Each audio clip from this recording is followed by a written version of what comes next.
오늘 아침에 뭘 드셨나요? 된장찌개에 김치, 따뜻한 밥, 한 공기, 평생 드셔오신 익숙한 밥상이죠.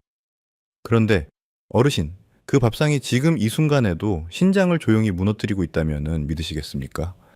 우리나라 70세 이상 어르신 5분 중 한 분은 이미 만성 콩팥병을 앓고 계십니다. 더 무서운 것은 대부분 본인이 모른다는 점입니다. 신장은 한번 망가지면 되돌아오지 않습니다. 오늘 제가 알려드릴 5가지 끝까지 들으시면 내일 아침 밥상부터 달라집니다. 안녕하세요, 어르신. 저는 신장내과 전문의 최동현입니다.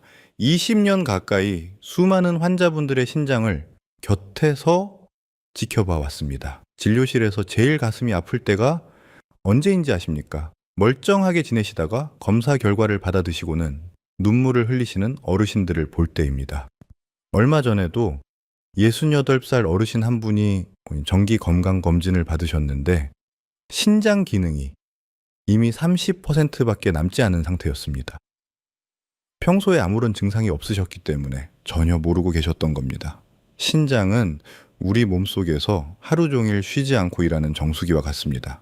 혈액 속 노폐물을 걸러내고 혈압을 조절하고 뼈를 튼튼하게 하는 호르몬까지 만들어냅니다. 그런데 이 정수기가 조용히 망가지고 있어도 절반 이상 기능을 잃기 전까지는 아무런 신호를 보내지 않습니다. 오늘 제가 말씀드릴 내용은 이미 신장이 안 좋으신 분들만을 위한 것이 아닙니다. 지금 건강하신 어르신들도 오늘 말씀 꼭 들으셔야 합니다. 아직 늦지 않았습니다. 첫 번째 이유입니다. 20년 동안 진료를 하면서 제가 가장 많이 듣는 말이 있습니다. 저는 짜게 안 먹어요. 그런데 검사 결과를 보면 나트륨 수치가 훨씬 높게 나오는 경우가 정말 많습니다. 왜 그럴까요? 우리 한국 음식에는 함정이 있습니다. 된장찌개, 김치, 젓갈, 멸치볶음 이런 음식들은 소금이 재료 깊숙이 이미 스며들어 있어서 겉으로는 짠맛을 잘 느끼지 못합니다. 뜨거울 때는 더욱 그렇습니다. 음식이 뜨거우면은 짠맛을 느끼는 감각이 둔해지거든요. 결국 자신도 모르는 사이에 훨씬 많은 소금을 드시게 되는 겁니다. 된장찌개 한 그릇에 국물까지 드시고 김치 2~3 조각을 곁들이는 것만으로도 이미 하루에 드셔야 할 소금의 절반이 훌쩍 넘어갑니다. 세계보건기구가 권장하는 하루 소금 섭취량은 6g입니다. 그런데 많은 어르신들이 그보다 훨씬 많은 양을 드시고 계십니다. 어르신 본인은 모르시는 채로 말입니다. 소금이 왜 신장에 나쁜 걸까요? 소금을 많이 드시면 몸속에 수분이 쌓입니다. 수분이 쌓이면 혈액량이 늘어나고 혈압이 올라갑니다. 혈압이 높아지면 신장 안에 있는 아주 작은 혈관들, 사구체라고 하는 정밀한 필터가 높은 압력을 계속해서 받게 됩니다. 이렇게 처음에는 버텨냅니다. 하지만 이 상태가 몇 년, 몇십 년 반복되면은 그 작은 혈관들이 하나둘씩 손상되기 시작합니다. 한 번 손상된 사구체는 절대로 다시 재생되지 않습니다. 그것이 신장이 가장 무서운 이유입니다. 신장 기능이 좋을 때 지키지 않으면은 나중에 후회하셔도 이미 늦습니다. 그렇다면 어떻게 하면 좋을까요? 지금 당장 소금을 완전히 끊으실 필요는 없습니다. 작은 것 하나만 바꿔보십시오. 국물을 남겨보십시오. 건더기만 드시고 국물은 절반만 드시는 것입니다. 이것 하나만으로도 하루 나트륨 섭취량을 상당히 줄이실 수 있습니다. 생선을 구우실 때는 소금 대신 마늘, 생강, 후추로 밑간을 해보십시오. 처음엔 조금 낯설게 느껴지실 수 있지만 며칠만 지나면 재료 본연의 맛이 오히려 더 깊게 느껴진다고 하시는 분들이 많습니다. 간장이나 된장을 쓰실 때도 평소보다 조금씩 줄여보십시오. 국을 끓이실 때는 간을 마지막에 맞추시는 습관을 들이십시오. 처음부터 간을 하시면은 자신도 모르게 더 많이 넣게 됩니다. 또 설렁탕이나 곰탕처럼 국물이 깊은 음식을 드실 때는 소금을 추가로 넣지 않으시는 것이 좋습니다. 이미 충분한 나트륨이 들어있기 때문입니다. 음식점에서 드실 때도 양념을 따로 추가하지 않는 습관만 들이셔도 신장에 큰 도움이 됩니다. 저염 간장이나 저염 된장을 사용하시는 것도 좋은 방법입니다. 요즘은 마트에서도 쉽게 구하실 수 있습니다. 저는 환자분들께 항상 이렇게 말씀드립니다. 식탁 위에 소금통을 치워두십시오. 손이 닿는 곳에 없으면 자연스럽게 덜 쓰게 됩니다. 정말 단순하지만 효과가 큰 방법입니다. 평소에 국물을 다 드시는 편이신가요? 오늘부터 딱 한 숟가락만 덜 드셔보시겠습니까? 그 작은 결심이 어르신의 신장을 지켜드릴 수 있습니다. 어르신의 건강한 내일을 위해 오늘 한 가지만 실천해 보십시오. 짠 음식만 신장을 망치는 게 아닙니다. 혈당이 높으신 분들은 또 다른 이유로 신장이 더 빠르게 위험해질 수 있습니다. 두 번째 이유, 많은 분들이 놓치고 계신 이야기입니다. 두 번째 이유입니다. 흰 쌀밥 한 공기, 흰 식빵 두 쪽, 달콤한 단팥죽 한 그릇. 어르신들이 소화하기 편하다라고 자주 드시는 음식들이죠. 부드럽고 따뜻하고 속도 편안한 느낌이 드십니까? 그런데 바로 이 음식들이 혈당을 가장 빠르게 올리는 것들입니다. 단, 신장 기능이 떨어지신 분들은 칼륨 조절을 위해 흰 쌀밥이나 흰 식빵을 선택하셔야 하는 경우도 있습니다. 이처럼 혈당과 칼륨은 서로 반대 방향으로 작용하기 때문에 두 가지를 동시에 잡으려면은 반드시 전문의와 상의하셔야 합니다. 많은 어르신들이 나이가 드시면서 딱딱한 음식보다는 부드러운 것을 찾게 되십니다. 죽이나 흰빵, 달달한 음식들이 입맛에도 맞고 소화도 잘 된다고 하십니다. 그런데 바로 그 부드러움 뒤에 혈당을 급격하게 올리는 함정이 숨어 있습니다. 혈당이 높아지면 신장에는 어떤 일이 일어날까요? 혈액 속에 포도당이 너무 많아지면 신장의 사구체 안에 있는 아주 작은 혈관들이 버티지 못하기 시작합니다. 단기 높은 혈액이 계속해서 흐르면은 혈관 벽이 두꺼워지고 굳어집니다. 필터 역할을 해야 할 사구체가 점점 기능을 잃어가는 겁니다. 처음에는 단백뇨가 나타나고 그 다음에는 신장 기능이 서서히 떨어지다가 결국 투석이 필요한 단계까지 이르게 됩니다. 이것이 바로 당뇨병성 신증, 즉 당뇨로 인한 신장 합병증입니다. 우리나라에서 투석 치료를 받게 되는 원인 중 가장 많은 비율을 차지하는 것이 바로 당뇨병입니다.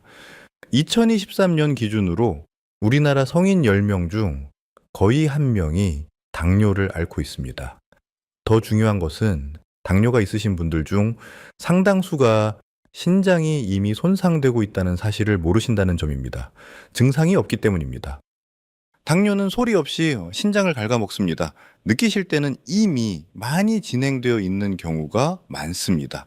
여기서 하나 꼭 말씀드려야 할 것이 있습니다. 신장이 나쁘신 분들이 혼자서 식단을 조절하시다 보면은 정말 난처한 상황이 생깁니다. 이가홀라당 칼륨을 줄이려면 흰 쌀밥, 흰 식빵, 사과처럼 칼륨이 적은 음식을 먹어야 합니다. 그런데 바로 이 음식들이 혈당을 빠르게 올립니다. 신장을 위해 칼륨을 줄이려다 혈당이 올라가고 혈당을 잡으려다 칼륨이 높아지는 상황이 반복되는 겁니다. 이것이 많은 어르신들이 식단 때문에 더 혼란스러워지시는 이유입니다. 이 두 가지를 동시에 잘 조절하는 것은 혼자 하기 매우 어렵습니다. 반드시 신장내과 전문의 그리고 영양사 선생님과 함께 본인에게 맞는 식단을 만들어 가셔야 합니다. 혼자 인터넷에서 찾으신 정보만으로 식단을 짜시면 오히려 몸이 더 나빠지실 수 있습니다. 즉, 제가 진료실에서 만나는 어르신들 중에 스스로 건강식을 열심히 챙기셨다고 하시는데 막상 검사를 해보면은 신장 수치가 더 나빠진 경우가 적지 않습니다. 모르고 드신 것들이 문제였던 겁니다. 지금 당장 실천하실 수 있는 것 한 가지를 말씀드리겠습니다. 밥을 드실 때 천천히 드십시오. 같은 양의 밥을 드셔도 빨리 드시면 혈당이 훨씬 빠르게 올라갑니다. 꼭꼭 씹어서 천천히 드시는 것만으로도 혈당 조절에 큰 도움이 됩니다. 식사 후 15분에서 20분 정도 가볍게 걸으시는 것도 혈당을 낮추는데 매우 효과적입니다. 짧은 산책이지만 신장과 혈당 모두에 좋은 습관입니다. 무릎이 불편하신 분들은 앉아서 발목을 돌리시는 것만으로도 도움이 됩니다. 혈당을 급격하게 올리는 음식은 가능하면 조금씩 나누어 드십시오. 한꺼번에 많이 드시는 것보다 소량씩 여러 번 나누어 드시는 것이 혈당 관리에 훨씬 유리합니다. 어르신, 마지막으로 혈당 검사를 받으신 게 언제이신가요? 증상이 없다고 안심하시면 안 됩니다. 조용히 진행되는 것이 당뇨의 가장 무서운 특징입니다. 혈압과 혈당, 이 두 가지가 신장을 얼마나 조용히 갉아먹는지 이제 아셨을 겁니다. 그런데 세 번째는 많은 어르신들이 전혀 의심조차 못 하시는 것입니다. 오히려 아프실 때마다 드시던 바로 그것입니다. 세 번째 이유입니다. 어르신, 솔직하게 여쭤보겠습니다. 무릎이 쑤시거나 허리가 아프실 때 약국에서 파는 진통제를 드신 적 있으십니까?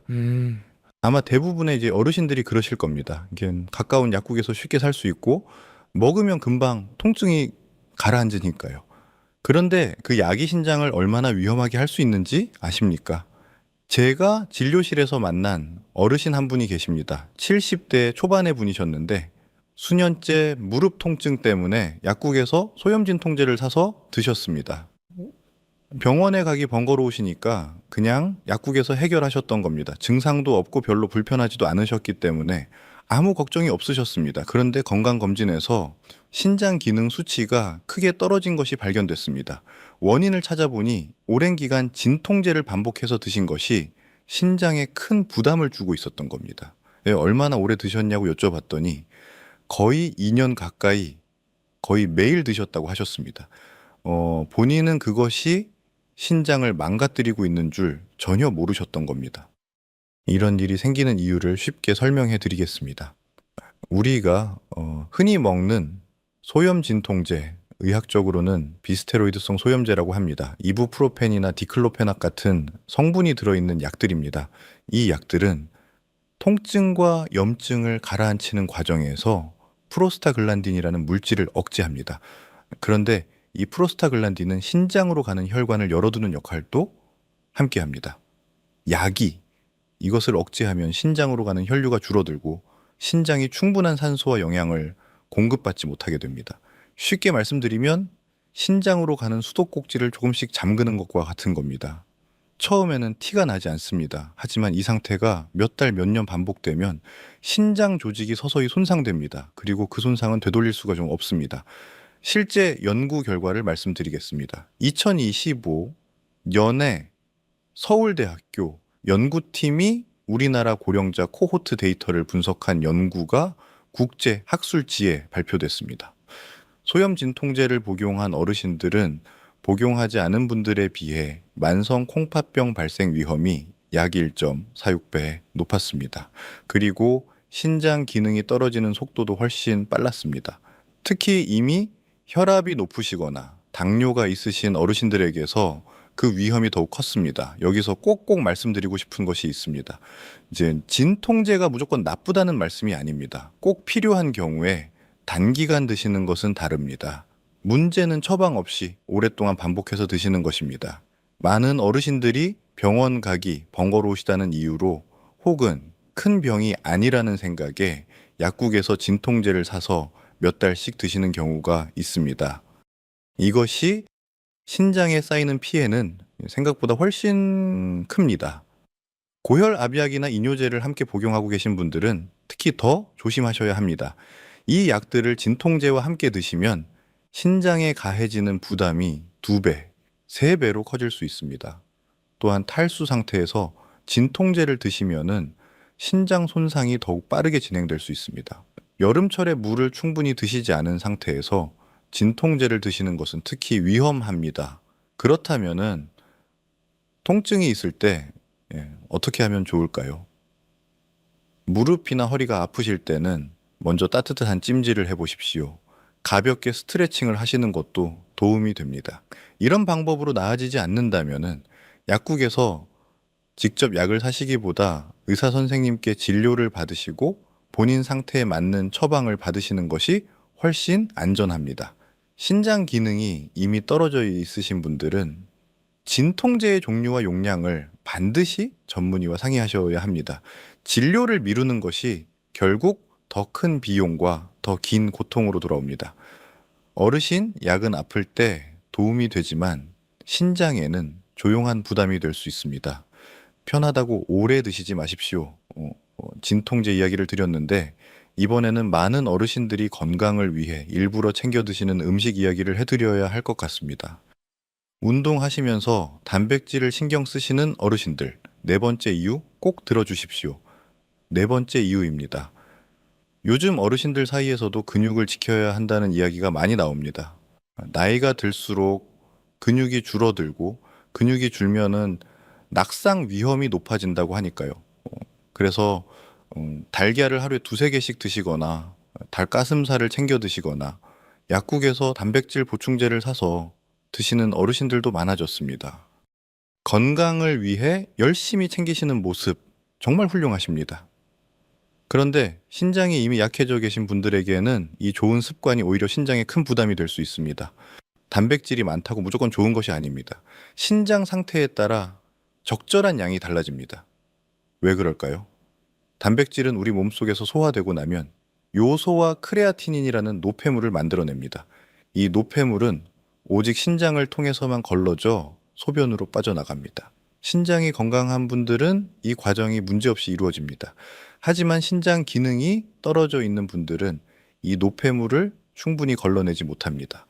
단백질을 많이 드실수록 신장이 처리해야 할 노폐물이 늘어나고 이미 약해진 신장은 그 부담을 감당하지 못하면서 기능이 더 빠르게 떨어집니다. 마치 이미 지쳐 있는 사람에게 계속 무거운 짐을 얻는 것과 같은 겁니다. 실제로 2021년에 우리나라 이화여자대학교 연구팀이 국민건강영양조사 자료를 분석한 연구에서 만성 콩팥병 환자들이 자신의 신장 기능 단계에 맞지 않게 단백질을 섭취하고 있는 경우가 많다는 사실이 확인됐습니다. 모르고 드시는 겁니다. 증상이 없으니까요. 건강을 위해 챙기셨는데 오히려 신장을 더 빨리 망가뜨리고 있었던 겁니다. 그렇다면 어느 정도가 적당할까요? 신장이 약해져 있는 분들에게 권장되는 하루 단백질 섭취량은 체중 1kg당 0.6에서 0.8g 정도입니다. 예를 들어 체중이 60kg이신 어르신이라면 하루에 단백질을 36g에서 48g 정도 드시는 것이 적당합니다. 한 끼 기준으로 말씀드리면은 작은 생선 한 토막이나 달걀 하나 혹은 소고기, 살코기 50g 정도가 한 끼에 적당한 단백질 양입니다. 그 이상 드시면 드실수록 신장에 부담이 쌓입니다. 단백질의 종류도 중요합니다. 같은 양의 단백질이라도 질이 좋은 단백질을 드시는 것이 신장에 훨씬 부담이 적습니다. 질 좋은 단백질이란 몸에서 잘 이용되고 노폐물을 적게 만드는 것을 말합니다. 소고기, 살코기, 생선, 달걀처럼 질 좋은 단백질을 드실 수 있습니다. 반면에 가공육, 햄, 소시지 같은 것들은 단백질 함량은 있지만 염분과 첨가물이 많아서 신장에 이중으로 부담을 줍니다. 가능하면 피하시는 것이 좋습니다.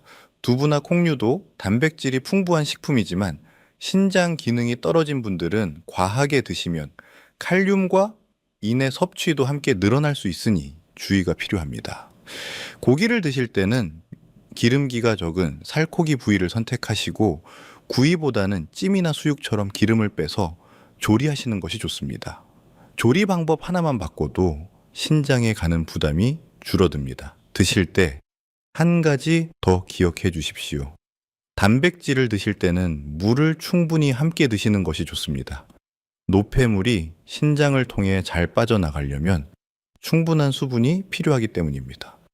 단, 신장이 많이 나빠져 수분을 제한하라고 들으신 분들은 의사 선생님의 지시에 따르셔야 합니다. 단백질 보충제는 신장이 건강하신 분들에게도 과하면 문제가 될 수 있습니다. 신장 기능이 떨어져 있으신 분들은 보충제를 드시기 전에 반드시 의사 선생님과 먼저 상의하십시오. 보충제 한 통에 들어있는 단백질 양이 생각보다 훨씬 많습니다. 한 번에 하루치 권장량을 훌쩍 넘기는 경우도 있습니다. 어르신, 하루에 단백질을 얼마나 드시는지 한번 생각해 보신 적 있으신가요?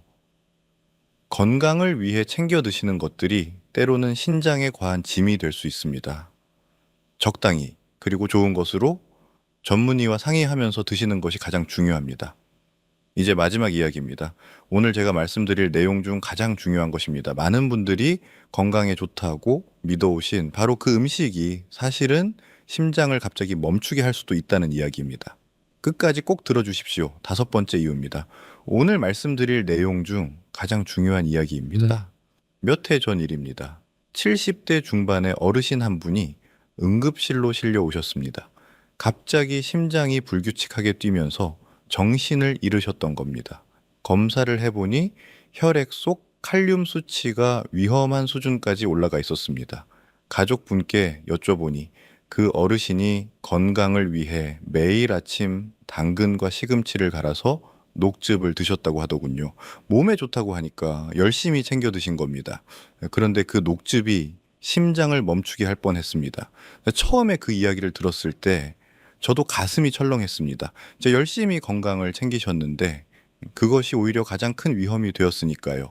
제 신장 기능이 떨어진 상태에서는 몸에 좋다고 알려진 음식이 독이 될 수 있습니다. 이것이 칼륨의 무서운 점입니다. 칼륨은 원래 우리 몸에 꼭 필요한 미네랄입니다. 신장이 건강하신 분들은 칼륨을 많이 드셔도 신장이 알아서 걸러내 소변으로 내보냅니다. 문제는 신장 기능이 떨어져 있는 분들입니다. 신장이 칼륨을 제대로 걸러내지 못하면 혈액 속에 칼륨이 쌓이기 시작합니다. 그리고 혈중 칼륨 농도가 일정 수준을 넘어서면 심장 근육의 수축과 이완이 흐트러집니다. 심장 박동이 불규칙해지고 부정맥이 생기고 심한 경우에는 심장이 갑자기 멈출 수 있습니다. 아무런 예고 없이 말입니다. 더 무서운 것은 칼륨이 높아도 처음에는 아무런 증상이 없다는 점입니다. 손발이 저리거나 가슴이 두근거리는 느낌이 오기도 하지만 대부분은 아무 느낌이 없습니다. 멀쩡하게 지내시다가 어느 날 갑자기 쓰러지시는 겁니다. 그래서 칼륨은 조용한 살인자라고 부르기도 합니다. 그렇다면은 칼륨이 많은 음식이 어떤 것들인지 아십니까? 바나나, 고구마, 시금치, 아보카도, 토마토, 양송이버섯, 잡곡밥, 그리고 방금 말씀드린 녹즙과 건강즙, 이것들이 대표적입니다. 평소에 건강에 좋다고 알려진 것들이 대부분입니다. 실제로 신장이 건강하신 분들에게는 이 음식들이 정말 좋습니다. 하지만 신장 기능이 떨어져 있는 분들에게는 이야기가 완전히 달라집니다. 특히 건강즙이나 녹즙은 채소와 과일을 농축시킨 것이기 때문에 칼륨이 일반 음식보다 훨씬 높게 들어 있습니다. 한 잔에 여러 가지 재료가 함께 들어가다 보니 칼륨이 한꺼번에 흡수되면서 혈중 농도를 급격하게 올릴 수 있습니다. 주변에서 몸에 좋다고 권해주시는 분들이 많지만 신장이 안 좋으실 때는 반드시 먼저 의사 선생님께 여쭤보신 후에 드십시오. 그렇다면 어떤 음식으로 바꾸시면 될까요? 고구마 대신 흰 식빵을 드십시오. 시금치 대신 숙주나물이 좋습니다. 양송이버섯 대신 팽이버섯을 선택하십시오. 바나나 대신 포도나 사과가 훨씬 안전합니다. 토마토 대신 사과도 좋습니다. 잡곡밥보다는 흰 쌀밥이 칼륨이 훨씬 적습니다. 건강하다고 알고 계셨던 것들과 정반대입니다. 중요한 주의사항. 흰 쌀밥과 흰 식빵은 칼륨이 적은 대신 혈당을 빠르게 올리는 식품입니다. 당뇨가 있으시거나 혈당 조절이 필요하신 분들은 이 음식들로 무조건 바꾸시면 안 됩니다. 칼륨 제한과 혈당 조절을 동시에 하셔야 하는 분들은 반드시 신장내과 전문의, 영양사 선생님과 함께 본인에게 맞는 대안을 찾으셔야 합니다. 처음에는 낯설게 느껴지실 수 있지만 신장을 지키기 위해서는 꼭 기억해 두셔야 합니다. 채소를 드실 때는 조리 방법도 중요합니다. 드시기 전에 채소를 물에 2시간 이상 담가 두신 다음 그 물을 버리시고 끓는 물에 한번 데쳐서 드십시오. 이렇게 하면은 채소 속 칼륨이 물 속으로 상당 부분 빠져나가게 됩니다. 번거로우시더라도 이 과정을 꼭 지켜주십시오. 데친 후에 기름에 살짝 볶으시면은 맛도 더 좋아집니다. 냉동 채소보다는 신선한 채소를 직접 데쳐서 드시는 것이 칼륨을 줄이는데 더 효과적입니다. 마지막으로 칼륨과 혈당의 문제를 다시 한번 짚어드리겠습니다. 칼륨을 줄이려다 보면은 혈당이 올라가는 식품을 드시게 되는 경우가 생깁니다. 이 두 가지를 혼자서 동시에 조절하시는 것은 정말 어렵습니다. 예를 들어 설명해 드리겠습니다. 신장이 안 좋으신 분이 칼륨을 줄이려고 고구마 대신 흰 식빵을 드셨는데 당뇨까지 있으시다면 혈당이 급격히 올라갑니다. 반대로 혈당을 잡으려고 잡곡밥을 드시면 칼륨이 높아집니다. 어느 쪽을 먼저 잡아야 할지는 어르신 각자의 신장 기능 단계, 혈당 수치, 복용 중인 약에 따라 모두 다릅니다. 정답은 하나가 아닙니다. 그렇기 때문에 인터넷 정보만으로 식단을 결정하시는 것이 위험한 겁니다. 부디 혼자서 결정하지 마시고 있는 신장내과 전문의와 영양사 선생님의 도움을 꼭 받으십시오. 칼륨, 혈당, 나트륨 이 세 가지를 동시에 균형 있게 조절하는 것은 전문가의 도움 없이는 정말 쉽지 않습니다. 어르신 한 분의 신장 상태가 모두 다르기 때문에 본인에게 맞는 식단은 반드시 전문가와 함께 만들어 가셔야 합니다. 신장이 보내는 마지막 신호를 놓치지 마십시오. 오늘 5가지 말씀을 드렸습니다. 짜게 드시는 식습관, 혈당을 올리는 음식들, 오랫동안 드셔온 진통제, 지나친 단백질 섭취, 그리고 건강하다고 믿어오셨던 칼륨이 높은 음식들. 이 5가지가 지금 이 순간에도 어르신의 신장을 조용히 위협하고 있을 수 있습니다. 아는 것과 실천하는 것은 다릅니다. 오늘 이 영상을 끝까지 봐주셨다면 딱 한 가지만 바꿔보십시오. 오늘 저녁 식사 때 국물을 한 숟가락 덜 드시는 것부터 시작하십시오. 작은 것 하나가 신장을 지키는 첫걸음이 됩니다. 그리고 꼭 부탁드리고 싶은 것이 있습니다. 국민건강검진을 빠뜨리지 마십시오. 소변 검사 하나만으로도 신장 상태를 조기에 확인할 수 있습니다. 얼마 전 제 진료실에서 만난 어르신은 별다른 증상이 없었는데 건강검진에서 신장암이 초기에 발견됐습니다. 지금도 건강하게 잘 지내고 계십니다. 검진이 그분의 생명을 살린 겁니다. 증상이 없다고 괜찮은 게 아닙니다. 신장은 절반 이상 망가지기 전까지 아무 말도 하지 않습니다. 그래서 더 무섭습니다. 그래서 더 미리 챙기셔야 합니다. 한 가지 꼭 말씀드려야 할 것이 있습니다. 오늘 제가 드린 내용은 일반적인 건강 정보입니다. 어르신 한 분 한 분의 신장 기능 상태에 따라 식이 제한 기준은 모두 다릅니다. 신장 질환이 있으시거나 의심되신다면 반드시 신장내과 전문의와 상담하신 후에 식단을 결정하십시오. 특히 칼륨 제한, 단백질 조절, 진통제 복용은 전문의의 지도 없이 혼자 결정하시면 오히려 건강을 해칠 수 있습니다. 오늘 영상은 병원 진료를 대신할 수 없습니다. 주변에 신장 건강이 걱정되시는 어르신이 계신다면 이 영상을 꼭 함께 봐주십시오. 소중한 분들의 건강을 지키는데 오늘 이 시간이 작은 도움이 되었으면 합니다. 어르신 건강하게 오래오래 사십시오.